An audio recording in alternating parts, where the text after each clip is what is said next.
آج کہانی کے لیے جس ضرب المثل کا انتخاب کیا گیا ہے وہ ضرب المثل ہے 5 انگلیاں گھی میں اور سر کڑاہی میں ہونا۔ آئیے اسی ضرب المثل پر آج کی کہانی سنتے ہیں۔ عائشہ ایک متوسط طبقے سے تعلق رکھنے والی لڑکی تھی جس نے اپنی محنت اور قابلیت کے بل بوتے پر ایک اچھی کمپنی میں ملازمت حاصل کی۔ عائشہ کی عادت تھی کہ وہ ہمیشہ اپنے کام پر توجہ دیتی اور دوسروں کی مدد کرنے میں بھی پیچھے نہ ہٹتی۔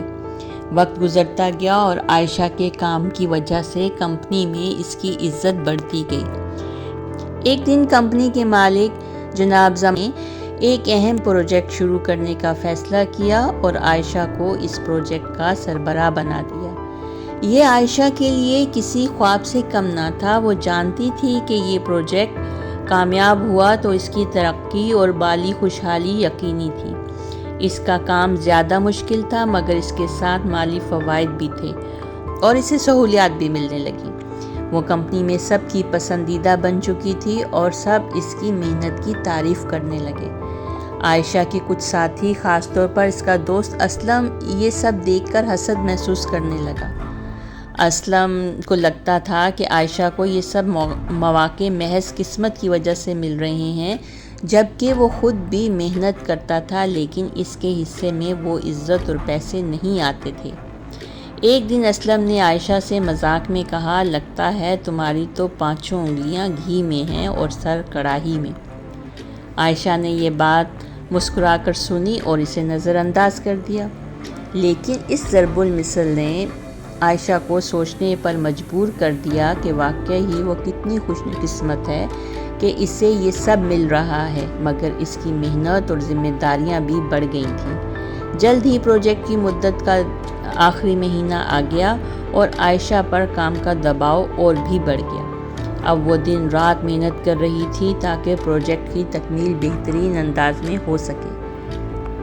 عائشہ نے پروجیکٹ مکمل کر لیا اور کمپنی کو زبردست منافع ہوا۔ زمان صاحب نے عائشہ کو ترقی اور اضافی مراعات دینے کا اعلان کیا، لیکن ساتھ ہی انہوں نے ایک اور پروجیکٹ عائشہ کے سپرد کر دیا جو پہلے سے زیادہ مشکل اور پیچیدہ تھا۔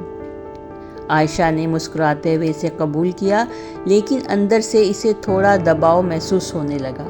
اب عائشہ کے پاس بہت پیسہ، عزت اور سہولتیں تھیں، لیکن وہ زندگی کے دوسرے پہلوؤں جیسے کہ دوستوں اور فیملی سے دور ہو گئی تھی۔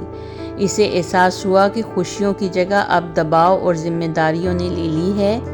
اس نے سمجھا کہ محاورے کا مطلب یہ نہیں کہ زندگی آسان ہو جائے، بلکہ جب 5 انگلیاں گھی میں ہوں تو ذمہ داریاں بھی زیادہ ہوتی ہیں۔ عائشہ نے فیصلہ کیا کہ وہ اپنی زندگی میں توازن برقرار رکھے گی اور خوشیوں کو صرف مالی فائدے سے نہیں ناپے گی۔